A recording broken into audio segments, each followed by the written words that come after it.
Hello everyone, welcome back on साया Saran classes. 11th class आपका स्वागत है हमारे चैनल के ऊपर। अगर आपने अभी तक साया सारन क्लासेज को सब्सक्राइब नहीं किया है तो प्लीज़ सब्सक्राइब कर लें। आज हम डिस्कस करने जा रहे हैं डेप्रिसिएशन प्रोविजन एंड रिजर्व का last topic, difference between provision and reserve. क्या क्या क्या डिफरेंस होते हैं प्रोविजन और रिजर्व के बीच में, and also discuss about capital reserves and revenue reserves. उनके बीच में भी डिफरेंसेस क्या क्या होते हैं, ये सब हम आज की क्लास में डिस्कस करेंगे। सो करते हैं बिना टाइम वेस्ट किए आज की क्लास स्टार्ट हमारी। हमने पढ़ा था कि प्रोविजन और रिजर्व्स होते क्या है। प्रोविजंस क्या थे? हमारे चार्ज अगेंस्ट प्रॉफिट, कि हम प्रॉफिट में से अगर चार्ज को रिलेटेड कोई भी पैसा बाहर निकालते हैं, साइड करके चलते हैं, तो प्रोविजंस थे। रिजर्व थे जो हमारा एप्रोप्रिएशन। अब देखो, प्रोविजन के अंदर कोई भी अमाउंट, मतलब कि ये खर्चा होना है या नहीं होना, ये लायबिलिटी हमें पे करनी है या नहीं करनी है, उसके बारे में कोई भी सर्टेनिटी नहीं थी।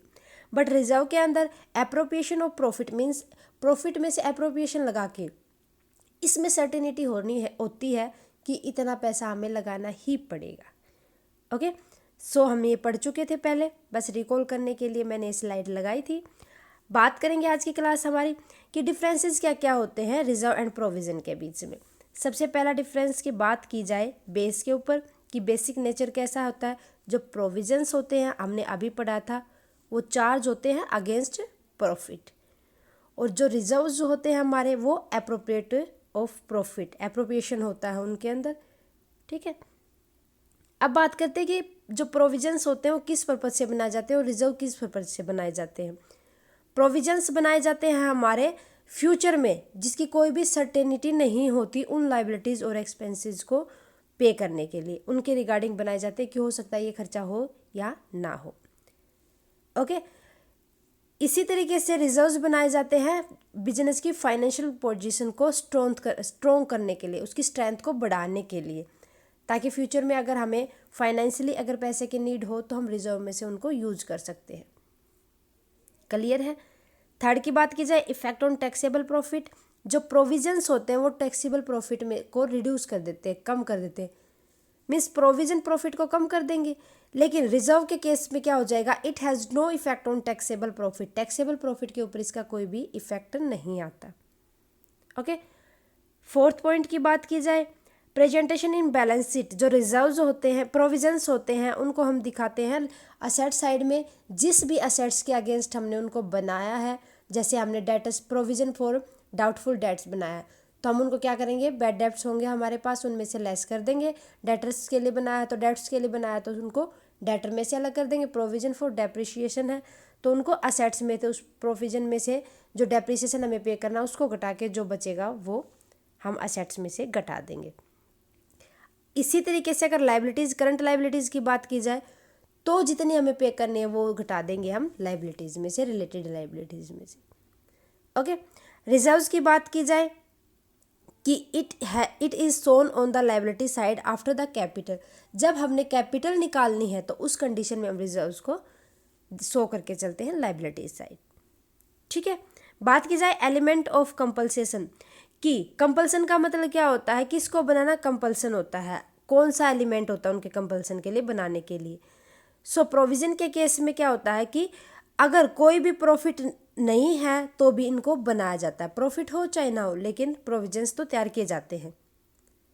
ओके, लेकिन रिजर्व के केस में अगर प्रॉफिट नहीं है तो कभी भी रिजर्व्स तैयार नहीं किए जाएंगे। जब प्रॉफिट होगा उसी कंडीशन में रिजर्व्स को तैयार किया जाएगा। ओके, सो बात किया जाए यूज फॉर द पेमेंट और ऑफ डिविडेंड। क्या डिविडेंड जब हम पे करने जाते हैं तो उस केस में हम प्रोविजन को यूज़ करते हैं या रिजर्व्स को यूज़ करते हैं, तो उस कंडीशन में डिविडेंड को डिस्ट्रीब्यूट करने के लिए प्रोविजंस को यूज नहीं कर सकते, हम रिजर्व्स को यूज़ करते हैं उस कंडीशन में। ओके, सो ये थे हमारे रिजर्व और प्रोविजन के बीच में डिफरेंसेस। अब बात करते हैं हम revenue reserves and capital reserves. होते क्या रिवेन्यू रिजर्व्स और कैपिटल रिजर्व्स? जब हम रिवेन्यू प्रॉफिट में से कोई भी रिजर्व तैयार करते हैं तो उनको रिवेन्यू रिजर्व्स कहते हैं। अगर हम कोई भी रिजर्व्स कैपिटल प्रॉफिट में से तैयार करते हैं तो उनको कैपिटल रिजर्व्स कहा जाता है। देखते हैं इनके बीच में डिफरेंसेस। सोर्सेज क्या होते हैं कैरिएट करने के, रिवेन्यू रिजर्व्स के, मैंने अभी बताया था। कहाँ से कैरिएट करेंगे इनको, आउट ऑफ रिवेन्यू प्रॉफिट, और कैपिटल रिजर्व को हम तैयार करेंगे आउट ऑफ कैपिटल प्रॉफिट। अब बात करते हैं किस पर्पज से इनको तैयार किया जाता है।